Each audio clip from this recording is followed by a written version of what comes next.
What's up guys, the Lazy Goldmaker here. I'm gonna do a quick video today on Raft Classic and Phase 2. Well, it's already out, so maybe I'm a little late. I've been too deep in Dragonflight.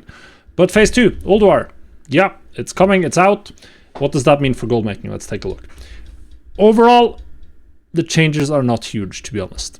There's not that much that's changing or new that's coming in Phase 2 that's gonna have a huge impact, in my opinion. But there are some changes, obviously. There's a new season, new raid, completely new dungeon mode with Titan Rune dungeons that give higher item level loot to get some of the raid loot. And there's going to be, obviously that means there's going to be a lot of new gear coming in, both on mains and alts. We could probably see, see opportunities for players to use consumables in the new raids, the new dungeons, all that stuff. So everything is going to be more in demand. We're going to sell more of pretty much everything. At least as far as endgame stuff, so that means gems, enchants, alchemy consumables, food, all of those things should sell faster. The price might not change much. It usually varies a lot from patch to patch. I don't see it changing too much for this one, but it's varied in the past, which is why I didn't make this video earlier or make like a list of this is what you should invest in for Phase 2. I just didn't have that list ready, or something that I'm comfortable recommending investing in. As far as new recipes comes, there's not much. There's a couple, and they're all from the raid. So if you just look at the list of new items in general, the Ruined Orb, this is perhaps the most important one. The new Frozen Orb, essentially. It drops from Ulduar bosses. It's used in all of the new crafts, the new patterns from Ulduar, which should be fairly popular. I'm level 232. I haven't looked at what like the absolute best one is. But this is the list of none by none pickups, so all tradable items added in content Phase 2 according to Wowhead. And it's, well, there are some raid BOEs, there's some recipes, there's some epic gems. They're unique equipped and they don't come from professions. And that's about it. That's about it. There's nothing else. So it's all coming from Ulduar.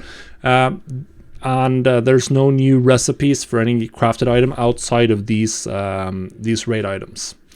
Or raid recipes, I should say.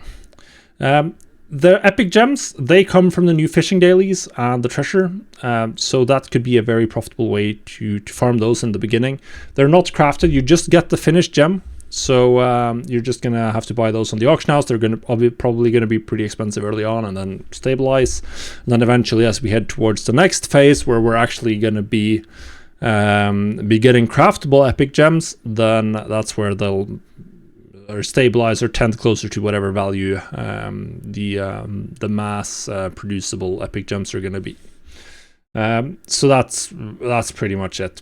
Now, obviously, there's going to be some items that are used in these recipes that might have gone up in value, and obviously farming those items is going to be very valuable if you're a farmer, or crafting them if you're a crafter. So for instance, all of the tailoring gear requires Moon Shroud and Ebon Weave and all of the good stuff that you get from the daily cooldowns. So if you have a bunch of tailors, then you can probably take advantage of at least a demand spike for the foreseeable future.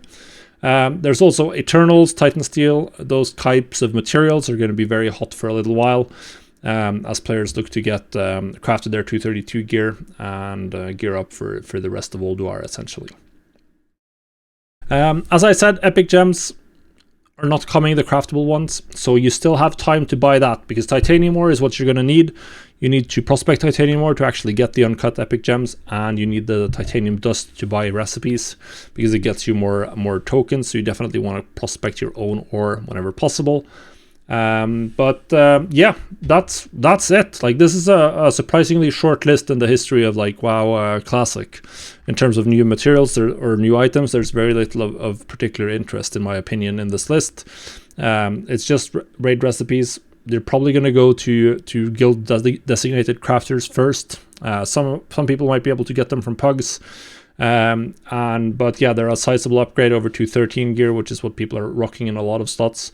So they're going to be pretty popular early on, but yeah, you need the Ruined Orbs, and you need essentially a raid group to get them or buy them expensively from the auction house. I think it's going to be a while until we see any of these types of items sell on the auction house. I think they're primarily going to be sold through trade chat and crafting services for a while, or maybe even just directly in guild based on how easy or hard it is to get the recipes. So yeah, that's the Old War patch. It doesn't change much. It's going to be more of the same, but it's going to be a lot of people back into the game, which means there's more gold to be made. So enjoy.